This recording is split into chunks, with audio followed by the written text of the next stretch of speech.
Assalamualaikum warahmatullahi wabarakatuh. Selamat pagi anak-anak semua. Sebelum mulai pembelajaran, mari kita berdoa menurut agama dan kepercayaan masing-masing. Berdoa mulai. Selesai. Oke anak-anak, bagaimana kabarnya hari ini? Oke, baik ya. Sebelumnya saya akan menyampaikan bahwa karena hari ini ada suatu dan lain hal, maka kelas 4 dan kelas 5 ini saya gabung menjadi satu kelas ya. Untuk kelas 4, adakah yang tidak masuk hari ini? Oke, terima kasih. Dan kelas 5, bagaimana, ada yang tidak masuk? Oh, tidak ada. Terima kasih. Berarti kelas 4 dan kelas 5 masuk semua ya. Sebelum mulai pelajaran, apakah ada tempat duduk yang kurang strategis? Atau suara saya yang kurang bisa didengar? Semua ya. Hari ini pada kelas 4 saya akan menyampaikan materi bahasa Indonesia, gagasan pokok dan pendukungnya. Sedangkan untuk kelas 5 saya akan memberi pelajaran untuk mata pelajaran IPA dengan materinya alat gerak dan fungsinya bagi hewan dan manusia.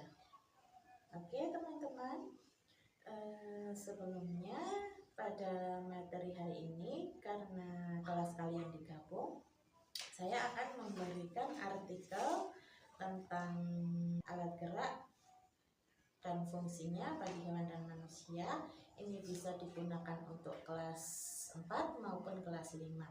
Jadi saya akan memberikan modulnya. Ini untuk kelas 4, tolong dibagikan. Oke. Ini untuk kelas 5, tolong dibagikan juga. Oke. Sudah dapat modul semuanya kan dari saya? Oke, sekarang saya akan menjelaskan sedikit untuk kelas 4. Tolong kelas 5 sambil membaca artikel yang barusan saya beri. Dipahami isinya ya teman-teman. Saya akan menjelaskan sedikit tentang gagasan pokok dan pendukungnya untuk kelas 4. Teman-teman, ada yang sudah tahu tentang gagasan pokok itu apa? Oh iya, baiklah. Gagasan pokok adalah ide utama atau inti suatu paragraf atau bacaan. Dan gagasan pendukung adalah tambahan yang menjelaskan dan mendukung gagasan pokok tersebut. Oke, gagasan pokok itu terdiri dari satu kalimat dan bisa berdiri sendiri.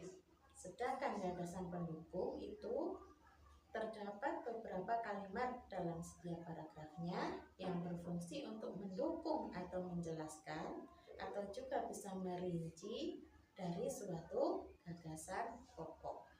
Oke teman-teman, kalian bisa mencari gagasan pokok dari artikel-artikel yang sudah saya berikan tadi ya teman-teman. Untuk kelompok, satu kelompok terdiri dari 3 anak ya untuk kelas 4, dan kalian bisa ambil buku tulis dan alat-alat tulis ya. Terus kalian cari dari semua teks bacaan itu mana saja yang ide-ide pokoknya itu ditulis dalam buku tulis kalian, beserta mana saja yang termasuk ide atau gagasan pendukungnya. Oke teman-teman, silahkan kalian membentuk kelompok dan mulai melaksanakan tugas dari saya. Oke, kelas 4 silahkan mengerjakan. Terus untuk kelas 5 ya, kalian sudah membaca semua isi artikel yang saya berikan? Oke, terima kasih. Sudah paham ya? Oh ya, sedikit. Oke, saya akan menjelaskan tentang topik hari ini, yaitu adalah alat gerak dan fungsinya apa dari hewan dan manusia. manusia.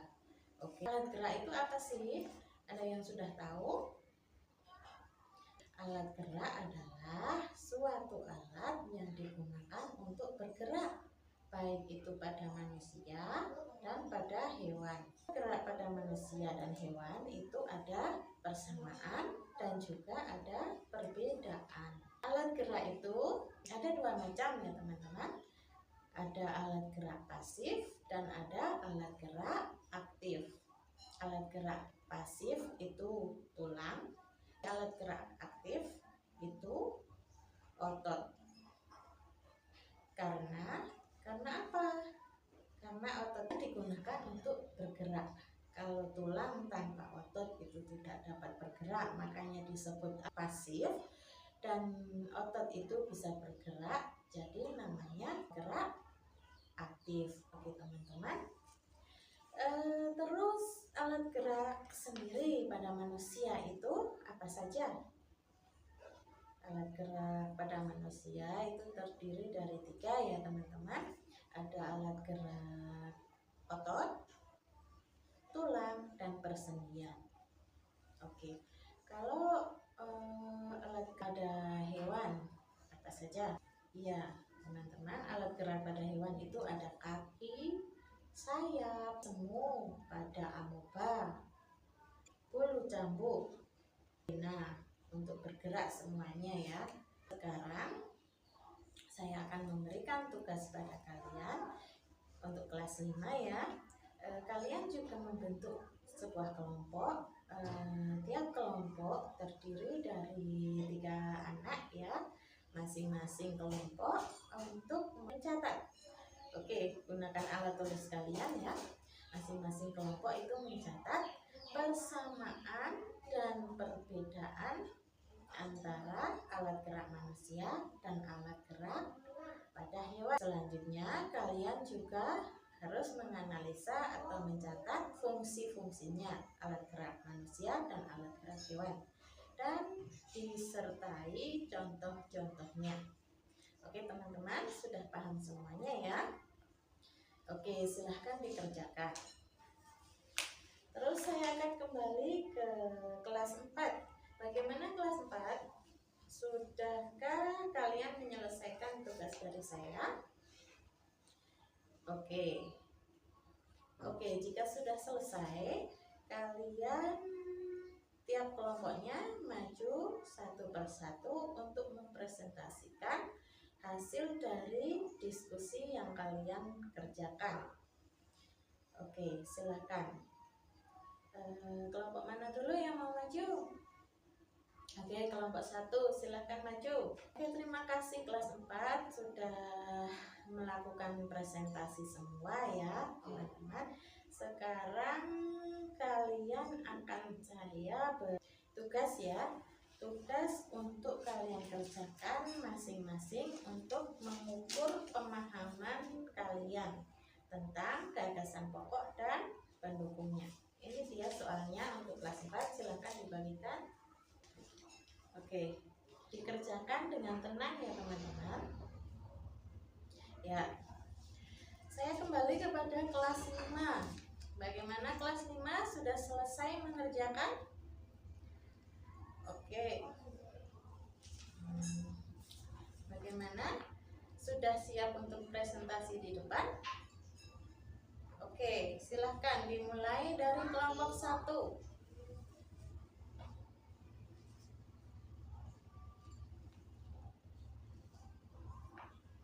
Oke, kelompok selanjutnya silahkan maju. Ya, terima kasih. Kelas 5 sudah menyelesaikan presentasi pada materi pelajaran ini. Sekarang saya juga akan memberikan tugas pada kalian, dikerjakan masing-masing ya. Ini tugas untuk dikerjakan masing-masing. Teman-teman, kelas 4 sudah selesai mengerjakan. Baik, mari kita koreksi bersama-sama ya. Nomor 1. Untuk saya mengoreksi tugas untuk kelas 5, silahkan kalian kalau ada pertanyaan sambil dipahami dan dipikir dulu ya.